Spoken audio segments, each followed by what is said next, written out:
দেখুন, এই গোটা বিষয়টা এটা বিভিন্ন রুটি কাপড়া আর মাকান বেঁচে থাকার জন্য যেগুলো দরকার সেই ইস্যু থেকে নজর ঘোরাতে, বাংলার প্রতি অপমান, বাংলার প্রতি বৈষম্য, বাংলা ভাষাকে অপমান, এগুলো থেকে নজর ঘোরাতে এই ধরনের কাণ্ড কারখানা করা হচ্ছে।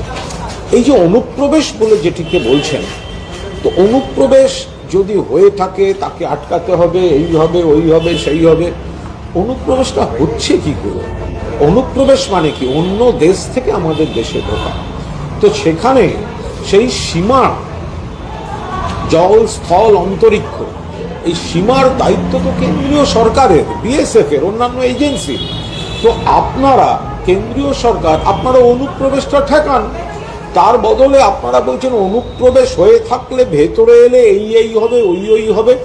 এগুলি নিয়ে রাজনৈতিক ভেদাভেদপূর্ণ নজর ঘোরানোর খেলা চলছে। আসল কাজ যেটা অনুপ্রবেশটা ঠেকানো, সেটা আপনাদের দায়িত্ব।